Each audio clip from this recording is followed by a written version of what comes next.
అందరికీ నమస్కారం.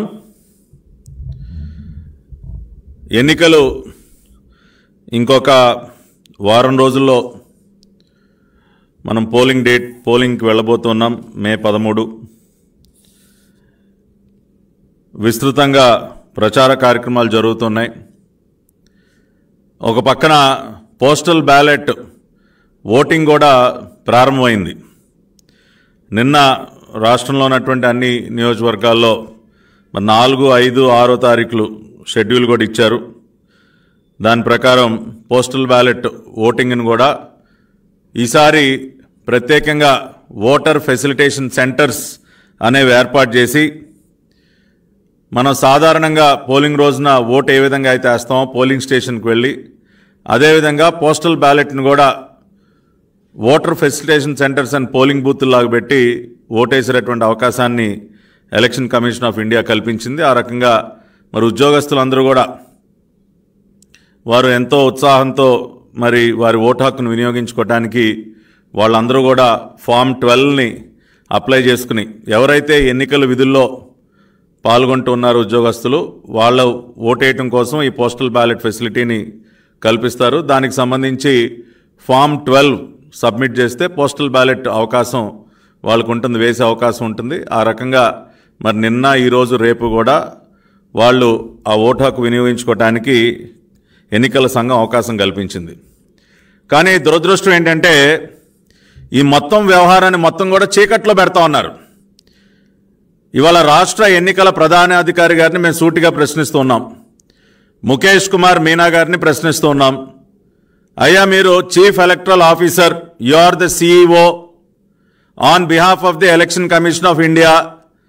రాష్ట్రంలో ఉన్నటువంటి ఎన్నికల ప్రక్రియ సజావుగా నిర్వహించడం అనేది మీ బాధ్యత, పూర్తి పారదర్శకంగా నిర్వహించడం అనేది మీ బాధ్యత.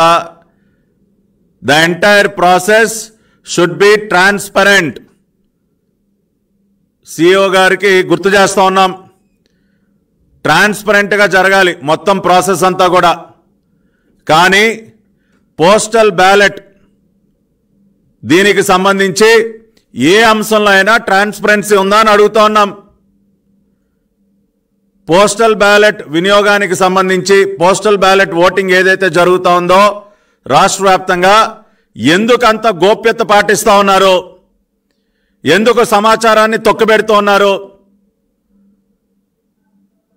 ఇవాళ ఇక్కడ ఉన్నటువంటి సిఇఓ గారు సమాధానం చెప్పాలి.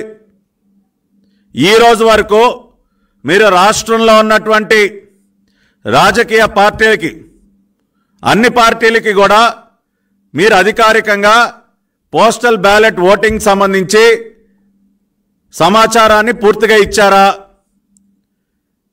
అసలు రాష్ట్రంలో ఏ నియోజకవర్గాల్లో ఎంతమంది ఉద్యోగస్తుల్ని ఎలక్షన్ విధుల్లోకి తీసుకున్నారు? ఆ జాబితా మీరు ఏమన్నా ఇచ్చారా? ఎందుకని ఇవ్వట్లేదు ఆ జాబితా?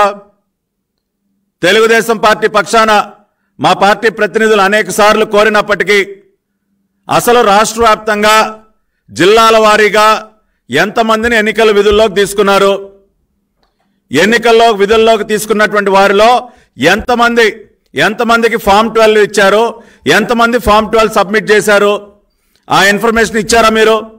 ఎందుకని దాన్ని అది ఇవ్వకుండా మీరు దాచిపెడతా ఉన్నారు? What is the reason behind this? Is it a secret document? అదేమన్నా సీక్రెట్ డాక్యుమెంటా? ఇవాళ మేము పదే మేము కోరుతా ఉన్నాం, అనేక లెటర్స్ మీకు ఇచ్చాం. ఇవాళ మీడియా ముఖంగా కూడా మళ్ళీ మేము కోరుతూ ఉన్నాం చీఫ్ ఎలక్టరల్ ఆఫీసర్ మీనా గారిని. ఇవాళ ఆంధ్ర రాష్ట్రంలో జిల్లాల వారీగా ఎంతమందిని మీరు ఎన్నికల విధుల్లోకి తీసుకున్నారు? ఆ లిస్ట్ ఎందుకని మాకు ఇవ్వట్లేదు? తెలుసుకోవాల్సిన బాధ్యత మాకు లేదా? తెలుసుకోవాల్సిన అవసరం మాకు లేదా? ఇవాళ voting process, the entire voting process should be transparent. అందుకనే ఇవాళ మేము మీడియా ముఖంగా డిమాండ్ చేస్తూ ఉన్నాం, మీరు తక్షణమే ఆ జాబితాని బయట పెట్టండి.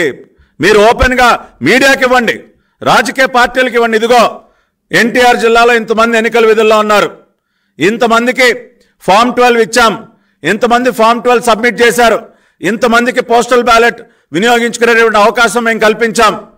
ఆ ఇన్ఫర్మేషన్ దేనికి ఎవరండి? మేము అన్నిసార్లు ఎందుకు కోరాలి? మీ చుట్టూ ఎన్నిసార్లు తిరగాలి సార్? అయ్యా CEO గారు, ఈ ఇన్ఫర్మేషన్ కోసం మేము ఎన్నిసార్లు తిరగాలి మీ చుట్టూ? ఏంటి గోప్యత? తెలుసుకునే హక్కు మాకు లేదా? తెలుసుకునే హక్కు ఈ రాష్ట్ర ప్రజలకు లేదా? అసలు ఏం జరుగుతోంది పోస్టల్ బ్యాలెట్ విషయంగా? ఇవాళ సెంటర్స్లో చూస్తే మొత్తం అంతా గందరగోళం. రాష్ట్ర వ్యాప్తంగా ఏ పోస్టల్ బ్యాలెట్ సెంటర్లో అయినా గందరగోళ పరిస్థితులు లేకుండా సజావుగా ఓటింగ్ జరుగుతోందా? ఇవాళ ఎంప్లాయీస్ అక్కడికి వస్తే ఇక్కడ కాదు అక్కడ అంటారు, అక్కడికి వెళ్తే అక్కడ కాదు ఇంకొక చోట అంటారు, అసలు ఈ జిల్లాలో కాదు ఇంకో జిల్లాలో అంటారు. ఇవాళ మీరు ఇచ్చినటువంటి సర్క్యులర్ డైరెక్షన్స్ ఏంటి? అక్కడ అమలవుతున్నది ఏంటి? అసలు ఇవాళ నేను సూటిగా అడుగుతా ఉన్నా మీనా గారు, నిన్న మొదటి రోజు రాష్ట్రంలో పోస్టల్ బ్యాలెట్ ఓటింగ్ పర్సెంటేజ్ ఎంత? మీరు ఎందుకు ప్రకటించలేదండి? మీరు ఎందుకు ప్రకటించలేదు? Is it not the duty of the Election commission to declare the voting percentage? ఇదేం పోస్ట్లో వచ్చేది కాదు కదా, మీ బ్యాలెట్లోనే కదా పడింది. ఫార్మాట్ 1 అయ్యా మీనా గారు, ఫార్మాట్ 1 అనేది ప్రతి నియోజకవర్గంలో RO రిటర్నింగ్ ఆఫీసర్ ఫార్మాట్ 1 అంటే ఏంటి, ఆ రోజున ఆయన పరిధిలో ఏ ఓటింగ్ ఫెసిలిటీ సెంటర్లో ఎన్నెన్ని ఓట్లు పడ్డాయి అనేది ఫార్మాట్ 1 నింపాలా అక్కర్లేదా? ఈ రూల్స్ అన్ని మేము మీకు గుర్తు చేయాలా? ఎన్ని ఫార్మాట్ 1లు మీ దగ్గరికి వచ్చాయి? రాష్ట్ర వ్యాప్తంగా ఎన్ని ఫార్మాట్ 1లు మీ దగ్గరికి వచ్చాయి సార్? అసలు మీరు మానిటర్ చేస్తా ఉన్నారా? అసలు పట్టించుకుంటా ఉన్నారా? అంటే ఉద్యోగస్తుడి యొక్క ఓటుకి విలువ లేదా? పోస్టల్ బ్యాలెట్కి మీ దృష్టిలో విలువ లేదా? రేపు మీరు కౌంటింగ్ చేయరా? రేపు ఎందుకని మీరు దృష్టి పెట్టట్లేదు? ఒకటి, ఎంతమంది ఓటర్లు ఉన్నారో చెప్పరు, డ్యూటీలోకి ఎంతమందిని తీసుకున్నారో చెప్పరు, ఫామ్ 12లో ఎన్ని వచ్చినాయో చెప్పరు, జిల్లాల వారీగా ఆ ఇన్ఫర్మేషన్ రాజకీయ పార్టీలకు ఇవ్వరు. మీ చుట్టూ చెప్పులారి ఎలా తిరగాలి వాళ్ళు మా పార్టీ నాయకులు వరలరావు గారు కానీ, మా కృష్ణయ్య గారు కానీ, అశోక్ బాబు గారు కానీ ఎన్నిసార్లు తిరగాలి సార్? బతిమాలాలా మిమ్మల్ని? బతిమాలాలా ఇన్ఫర్మేషన్ కోసం? దేనికి తొక్కబెడతా ఉన్నారు మీరు పోస్టల్ బ్యాలెట్ ఇన్ఫర్మేషన్ని? ఎందుకు మీరు నిన్న ఓటింగ్ ఎంతైందో మీరు చెప్పే బాధ్యత మీకు లేదా? ఇవాళ సాధారణంగా పోలింగ్ జరిగే సమయంలో గంటకి ప్రకటిస్తారు కదండి. ఇదిగో ఈ 10ంటికి ఇంత ఓటింగ్ అయింది, 11ంటికి ఇంత ఓటింగ్ అయింది. సరే, గంటకి ప్రకటించడం కష్టమైతే పోస్టల్ బ్యాలెట్ అయింది. అట్లీస్ట్ నిన్న పోస్టల్ బ్యాలెట్ ఓటింగ్ క్లోజ్ అయిన తర్వాత నిన్న 6ంటికి క్లోజ్ అయింది. 10ంటికో 11ంటికో మీరు తలుచుకుంటే ఎంతసేపు సమాచారం తెప్పించుకుంటారండి? ఎన్ని ఫార్మాట్ 1లు మీ కార్యాలయానికి చేరాయి? ఎందుకని మీరు నిన్న డిక్లేర్ చేయలేదు ఓటింగ్ పర్సంటేజ్? అసలు ఆంధ్రప్రదేశ్లో పోస్టల్ బ్యాలెట్ వినియోగించుకునే సౌకర్యం మీరు ఎంతమందికి కల్పించారు? అది 3 లక్షలా, 4 లక్షలా, 5 లక్షలా? What is the figure? ఈ రోజు వరకు మీరు అసలు ఆ ఫిగర్స్ ఎందుకు ప్రకటించరండి? ఎంతమంది ఓటర్లు ఉన్నారో కూడా తెలియకూడదా మాకు? ఎందుకు మొత్తాన్ని చీకట్లో పెడతా ఉన్నారు? మేము డిమాండ్ చేస్తూ ఉన్నాం, ఇక్కడ ఉన్నటువంటి CEO మీనా గారిని మీరు immediately today you have to declare it officially. What is the number of the postal ballot voters in the state of Andhra Pradesh? అసలు ఎంతమందిని మీరు ఎన్నికల విధుల కోసం డ్రా చేశారు? How many? What is the number of employees who are drawn for election duty in the state of Andhra Pradesh? I am asking a straight question on behalf of the Telugu Desam Party to the Honorable CEO Mukesh Kumar Meena garu. మీరు ఎందుకు declare చేయట్లా? What is the total number of employees who are drawn for the election duties in Andhra Pradesh district wise, constituency wise? మీరు ఎందుకని declare చేయరు? ఆ రకంగా విధుల్లోకి తీసుకున్న వారికి ఎంతమందికి ఫర్ హౌ మెనీ ఫామ్ 12 మీరు ఇచ్చారు? ఎన్ని ఫామ్ 12 మళ్ళీ అక్కడ మీరు రిసీవ్ చేసుకున్నారు? ఇవాళ ఎంతమందికి పోస్టల్ బ్యాలెట్ వేసుకునేటువంటి అవకాశాన్ని మీరు కల్పించారు? ఇవన్నీ కూడా తక్షణమే మీరు ఈ రోజే అన్ని రాజకీయ పార్టీలు, మా ఒక్కరికే కాదు మీరు అందరికీ ఇవ్వండి. ఇవాళ ప్రజాస్వామ్యంలో ప్రతి ఒక్క రాజకీయ పార్టీకి, ఇండిపెండెంట్ అభ్యర్థికి కూడా ఆ హక్కు ఉంది మీనా గారు. ఇవాళ రాష్ట్ర ప్రజలకి ఏం విశ్వాసం ఉంటుందండి? ఇవాళ యాజ్ పొలిటికల్ పార్టీస్ మాకేంటి ఇటువంటివన్నీ చూస్తా ఉంటే ఈ ఎన్నికల ప్రక్రియ మీద మాకు నమ్మకం ఏ రకంగా కలుగుతుంది? కాబట్టి 2-3 అంశాలు. ఒకటి, మీరు ఎన్నికల విధుల్లోకి ఎంతమందిని తీసుకున్నారో జిల్లాల వారీగా, నియోజకవర్గాల వారీగా మీరు ప్రకటించండి. మీడియాకు కూడా అందజేయండి సమాచారం. ఎంతమంది దగ్గర ఫామ్ 12 తీసుకున్నారు, ఎంతమంది సబ్మిట్ చేశారో ఆ సమాచారాన్ని ఇవ్వండి. పోస్టల్ బ్యాలెట్ నేను ఎంతమంది వినియోగించుకున్నారు, ఎంత పర్సంటేజ్ నేను ఓటింగ్ అయింది, ప్రతి నియోజకవర్గం నుంచి మీకు ఫార్మాట్ 1 వచ్చిందా లేదా? You have to declare all this information publicly immediately. You cannot delay this. అసలు ఏం జరుగుతుందో తెలియకుండా రాజకీయ పార్టీలు మేము ఏం చేయాలి సార్? ఏం చేయమంటారు మమ్మల్ని? ప్రతి ఓటర్ ఫెసిలిటేషన్ సెంటర్లో ఏజెంట్లుగా మమ్మల్ని పెట్టుకోమన్నారు. వెళ్ళారు, మా ఏజెంట్లు అక్కడ కూర్చున్నారు. వాళ్ళకి ఏం తెలియదు అసలు అక్కడ ఏంటి, అసలు ఎవరు ఓటరు, ఏది ఓటర్ లిస్టు, అసలు ఏంటి ఏం తెలియకుండా అంతా గందరగోళం అయోమయం. ఎవరికేం తెలీదు. పాపం ఉద్యోగస్తులు అందరూ కాళ్ళరిగేలా తిరుగుతూ ఉన్నారు ఎండలో, మండు టెండలో. ఇవాళ ఎందుకు మీరు ఇంత ఇబ్బంది పెడతా ఉన్నారు ఉద్యోగస్తుల్ని? ఇవాళ గతంలో ఏం చెప్పారు మీరు? ఫామ్ 12 సబ్మిట్ చేసినటువంటి ప్రదేశంతో సంబంధం లేకుండా ఆ ఉద్యోగస్తుడు ఆయనకి ఓటు ఎక్కడైతే ఉందో అక్కడ పోస్టల్ బ్యాలెట్ వినియోగించుకోవచ్చని మీ ఎలక్షన్ కమిషన్ చెప్పిందా లేదా? ఇవాళ జరుగుతూ ఉందా? ఇక్కడ అని తెగదిప్పుతా ఉన్నారు. అంటే మీ వైఫల్యాల్ని కప్పిపుచ్చుకోవడం కోసం మీరు ఓటింగ్ పర్సంటేజ్ దాచిపెడతా ఉన్నారా? అసలు రేపు కౌంటింగ్ రోజున మాకు సరైన పద్ధతిలో మీరు ఫార్మాట్ 1 ఇవ్వకపోతే అన్ని నియోజకవర్గాల్లో మీరు ఓటింగ్ పర్సంటేజ్లు చెప్పకపోతే రేపు కౌంటింగ్ రోజున ఎలా టాలీ అవుతుంది? మేము ఏం చూసి టాలీ చేసుకోవాలి? అంటే ఆ రోజున మీరు ఎన్నుంటే అన్ని ఒప్పుకోవాలా మేము? కౌంటింగ్ రోజున మీరు ఈ రోజున ఇన్ఫర్మేషన్ మీరు అధికారికంగా ఇవ్వకపోతే రేపు కౌంటింగ్ రోజున ఫిగర్స్ ఎలా టాలీ అవుతాయి సార్? సిఇఓ గారు, ఎలా టాలీ అవుతాయి కౌంటింగ్ రోజున? ఈ విషయాలన్నీ మీకు తెలియదా? You are such a senior officer. How many times we have to request you? మేము గ్రౌండ్ లెవెల్లో తిరిగి వచ్చి వాళ్ళ గత్యంతరం లేని పరిస్థితుల్లో వాళ్ళ ప్రెస్ మీట్ పెట్టాం. మేము నిన్న వచ్చారో లేదా మా పార్టీ తరఫున మిమ్మల్ని? Have the not requested you? ఎన్ని రోజుల నుంచి మా పార్టీ ప్రతినిధులు వస్తా ఉన్నారండి మీ కార్యాలయానికి? సో తక్షణమే మీరు పూర్తి సమాచారాన్ని మీరు పబ్లిక్ డొమైన్లో పెట్టండి. ఎంతమంది ఓటర్సో మీరు తెలియజేయండి, జిల్లాల వారీగా తెలియజేయండి.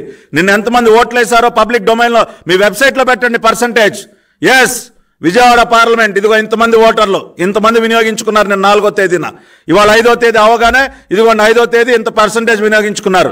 కాకినాడలో ఎంతమంది వినియోగించుకున్నారు, కడపలో ఎంతమంది వినియోగించుకున్నారు. Every detail has to be there in your website and you have to release a press release every day. మీరు చేయరా? పోలింగ్ రోజున చేయరా? అధికారికంగా ఎలక్షన్ కమిషన్ ఇవ్వదా? ఎందుకు పోస్టల్ బ్యాలెట్ విషయంలో మీరు ఆ పని చేయట్లేదు? రెండవది, కేసులు. ఎన్ని దాడులు జరుగుతున్నాయి సిఇఓ గారు రాష్ట్రంలో? ఎంతమంది అభ్యర్థులపైన ఎన్ని దాడులు జరుగుతూ ఉన్నాయి? మీరు ఎంతమంది పైన చర్యలు తీసుకున్నారు? అక్కడ ఎన్ని కేసులు పెట్టించారు? ఇవాళ రాష్ట్రంలో ఉన్నటువంటి ఈ ల్యాండ్ టైటిలింగ్ యాక్ట్ దానివల్ల ప్రజలు ఎంత నష్టపోతా ఉన్నారో, ఏ దురుద్దేశంతో ఈ Jagan Reddy land grabbing act తీసుకొచ్చారో మొత్తం ప్రపంచం అంతా తెలుసుకుంది. ఆ వాస్తవాలు తెలియజేయటం, ఆ నిజాలు తెలియజేయటం అది తప్పని వైఎస్ఆర్ కాంగ్రెస్ పార్టీ నుంచి ఒక ఫిర్యాదు రాగానే మీరు సిఐడి ఎంక్వైరీ చేశారు. సరే, అది మేము చట్టపరంగా దాన్ని ఎట్లా డీల్ చేయాలో మేము చేస్తాం. మేము దానికేమి భయపడట్లేదు, లేదంటే మీరు తీసుకున్నటువంటి చర్యను మేమేం ప్రశ్నించట్లా. కానీ రెండవ పక్కన ఇవాళ పెన్షన్ల విషయంగా మీరిచ్చినటువంటి ఆదేశాలను కూడా తొంగలో దొక్కుతూ ఎలక్షన్ కమిషన్ ఏమైనా ఆదేశాలు ఇచ్చింది? ఇంటింటికి వెళ్ళి పెన్షన్ ఇవ్వద్దని చెప్పిందా ఎలక్షన్ కమిషన్? ఇంటింటికి వెళ్ళి పెన్షన్ ఇవ్వద్దని ఎలక్షన్ కమిషన్ ఎక్కడైనా చెప్పిందా? మీరు ఇచ్చినటువంటి సర్క్యులర్లో ఎక్కడైనా డోర్ టు డోర్ పెన్షన్స్ ఇవ్వద్దని ఎక్కడైనా ఉందా? పెన్షనర్స్ ఎవరు ఇబ్బంది పడకుండా సజావుగా ప్రక్రియని కొనసాగించండి. కేవలం వాలంటీర్స్ని మాత్రమే మీరు పక్కన పెట్టండి, ఆల్టర్నేటివ్ అరేంజ్మెంట్స్ చూసుకోండి అని మీరు ఇచ్చారు కదా, ఎలక్షన్ కమిషన్ ఇచ్చింది కదా. మేము అదే కదా మేము ప్రశ్నిస్తూ ఉన్నాం, దాన్నే కదా మేము గట్టిగా నిలదీస్తూ ఉన్నాం. ఇవాళ ఎలక్షన్ కమిషన్ అంత స్పష్టంగా ఆదేశాలు ఇచ్చినా కూడా ఇక్కడ ఉన్నటువంటి చీఫ్ సెక్రటరీ జవహర్ రెడ్డి కానీ వైసీపీకి కొమ్ముగాసినటువంటి కొంతమంది అధికారులు చేస్తున్నటువంటి దురాఘాతాల వల్ల వృద్ధులు అకారణంగా ప్రాణాలు పోగొట్టుకుంటున్నారు. ఇదే కదా మేము చెప్తున్నది.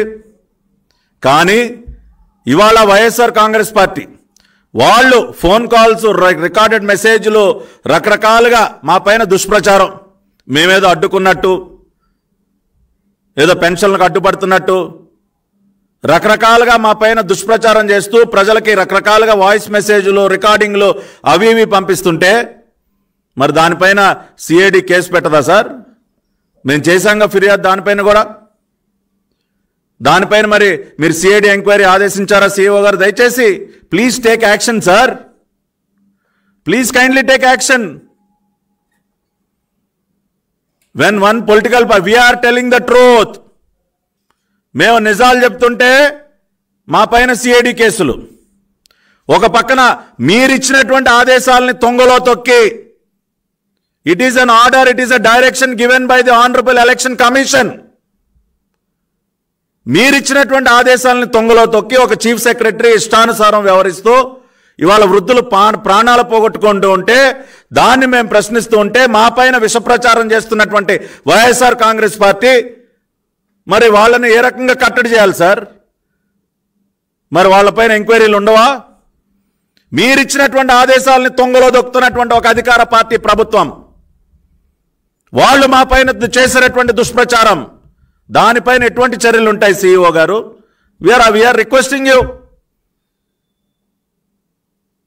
what is the action that is being initiated? Is action not required on such kind of false propaganda? We are telling the truth. Our leader Nara Chandrababu Naidu garu is conveying the truth to the people of Andhra Pradesh. ఎన్నికలప్పుడు నిజాలు చెప్పేటటువంటి హక్కు మాకు లేదా? నిజాలు తెలియజేసే అవకాశం మాకు లేదా?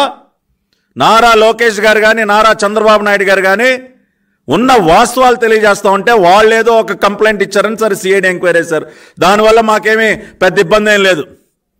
ఎందుకంటే truth will always remain the truth and we're not questioning your action also. I'm saying this once again, we're not questioning the election commission. We're only requesting you to take action on the false propaganda that is being carried out by the YSR Congress Party. YSRCP చేస్తున్నటువంటి దుష్ప్రచారం పైన దయచేసి చర్యలు తీసుకోండి. Enquiry ఆదేశించాల్సిన అవసరం ఉందో లేదో మీరే గమనించండి. మీరు ఇచ్చినటువంటి ఆదేశాలను వైలేట్ చేశారు అక్కడ. కాబట్టి we request, we plead the election commission to take action on such kind of false propaganda.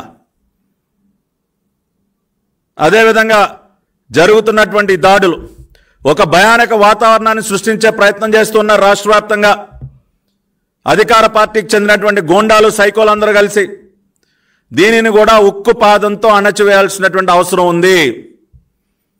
So దానిపైన కూడా మీరు తగు శ్రద్ధ చూపించి ఆ రకంగా చర్యలు తీసుకుంటారని చెప్పి ఎలక్షన్ కమిషన్ సిఇఓ గారిని మేము కోరుకుంటూ ఉన్నాం. అదేవిధంగా పోస్టల్ బ్యాలెట్లకు సంబంధించి తక్షణమే మీరు దిద్దుబాటు చర్యలు చేపట్టాలి. ఇవాళ ఒక సర్క్యులర్ ఇచ్చారు. ఈ సర్క్యులర్ ద్వారా మే 7, మే 8వ తేదీన ఎవరైతే ఫామ్ 12 ఇవ్వలేదో ఇప్పటి వరకు వాళ్ళకి మళ్ళీ మే 7, మే 8వ తేదీ 2 తేదీల్లో ఉదయం 10 గంటల నుంచి 5 గంటల వరకు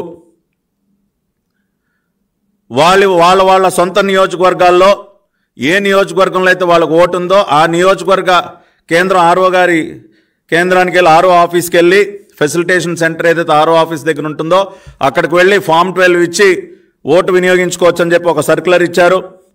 దానిని మేము స్వాగతిస్తూ ఉన్నాం. ఉద్యోగస్తులందరూ కూడా దయచేసి అవకాశాన్ని వినియోగించుకోండి.